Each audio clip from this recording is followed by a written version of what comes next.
And moving now to Far East diplomacy, as North Korean leader Kim Jong-un will reportedly travel to Russia this month to meet his counterpart Vladimir Putin.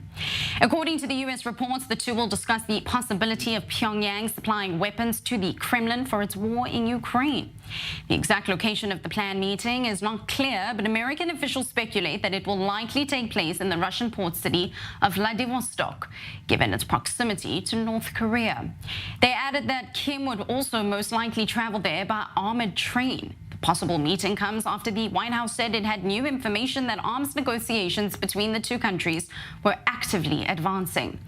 Kim and Putin first met back in 2019. Both nations have since said that they sought greater military and economic cooperation to counter their growing international isolation. And joining me now here in studio to discuss this further is political and international security analyst Martin Himel. Martin, good morning to you. What does each side get out of this? I think the best saying I've ever learned in diplomacy is nothing's for nothing. No, nothing is for nothing, that's for sure. So the Russians, according to various reports, are looking for artillery shells, heavy munitions in order to keep their war going against Ukraine. The Russians are going through a tremendous amount of weaponry. They're low on stockpiles. So that's what the Russians are looking for.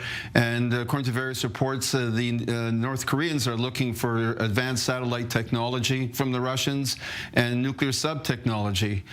So it's a situation where both sides have something to offer, and it's quite possible that a deal will be struck. The West will no doubt be viewing this partnership almost as a partnership of doom, given the fact that both of these nations have nuclear warheads. But are they slightly to blame for the fact that they have put crushing sanctions on both nations, completely isolating them?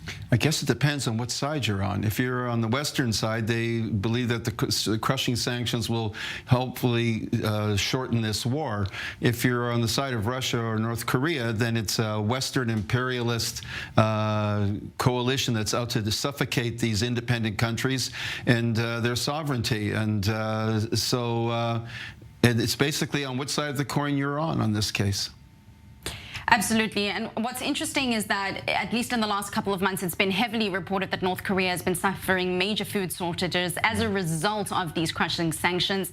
But what's also similar is the fact that Russian citizens, as well as North Korean citizens, seem to be bearing the brunt for the regime, or at least their rulers' actions.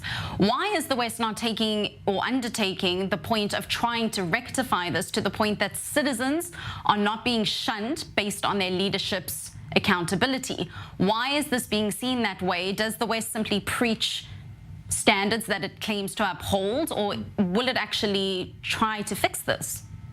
There's very little that the West can do because North Korea is a nuclear-armed state, and so is Russia.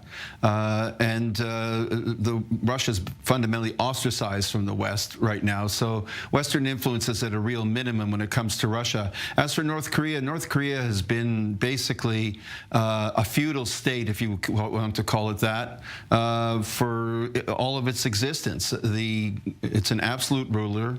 In this case, it's Kim, and there is no middle ground, no middle class. There are subjects, and food shortages and starvation is a fundamental fact of life in that country, as well as severe health problems, education problems, etc. So the only way that some change could happen there is usually through dialogue between South Korea and North Korea.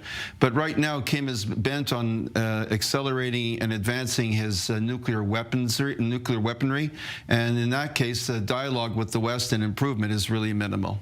Perhaps the West seems to think that by getting the people to suffer on their behalf, it will put pressure on the regime to maybe change their ways, but evidently that hasn't been the case thus far. Political and international security analyst Martin Himel, appreciate your time and your analysis here this morning. Thank you.